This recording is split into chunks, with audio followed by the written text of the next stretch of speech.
ಶಿವೋಹಂ ನ್ಯೂಸಿಗೆ ಸ್ವಾಗತ. ಚಿಂತಾಮಣಿಯಲ್ಲಿ ಹನುಮಾನ್ ಜಯಂತಿ ವಿಜೃಂಭಣೆಯಿಂದ ನೆರವೇರಿತು.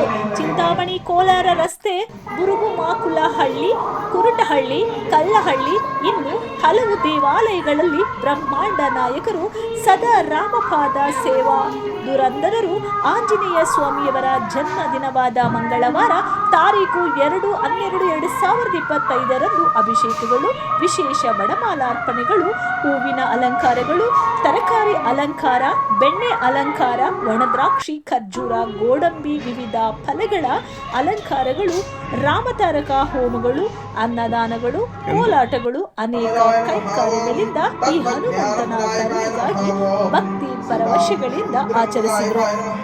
ಕೋಲಾರ ರಸ್ತೆ ಆಂಜನೇಯ ದೇವಾಲಯದಲ್ಲಿ ಚಿಂತಾಮಣಿ ನಾಮಕಾಶಿನಾಥ್ ದಂಪತಿಗಳು ಅಭಿಷೇಕ ಪೂಜಾ ಕೈಂಕರ್ಯಗಳು, ವಡಮಾಲಾ ಸೇವೆ ನೆರವೇರಿಸಿದರು. ಪ್ರಧಾನ ಅರ್ಚಕಂ ಲಕ್ಷ್ಮೀನಾರಾಯಣಾಚಾರ್ಯರವರು, ಅರ್ಚಕಂ ಅಭಿನವ್ ರವರು ಪೂಜೆಗಳು ವಿಧಾನೋಕ್ತವಾಗಿ ನೆರವೇರಿಸಿದರು.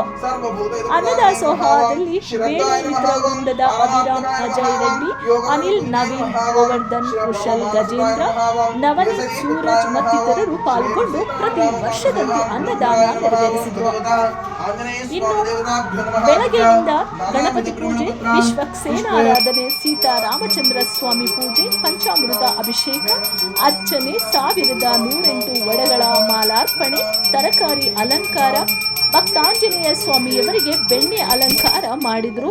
ಭಕ್ತಾದಿಗಳು ಅಧಿಕ ಸಂಖ್ಯೆಯಲ್ಲಿ ಭಾಗವಹಿಸಿ ಭಗವಂತನ ಕೃಪೆಗೆ ಪಾತ್ರರಾದರು. ಆಲಯದ ಟ್ರಸ್ಟಿಗಳು ಪೂಜಾ ಕೈಂಕರ್ಯಗಳು ನೆರವೇರಿಸಲು ಸಹಕರಿಸಿದರು. ಭಕ್ತಾದಿಗಳು ವೀಳ್ಯದೆಲೆ, ಬೆಣ್ಣೆ, ವಡಮಾಲಾದಿಗಳಿಂದ ಅಲಂಕೃತವಾದ ಭಕ್ತಾಂಜನೇಯ ಸ್ವಾಮಿ ದರ್ಶನ ಪಡೆದು ಧನ್ಯರಾದರು.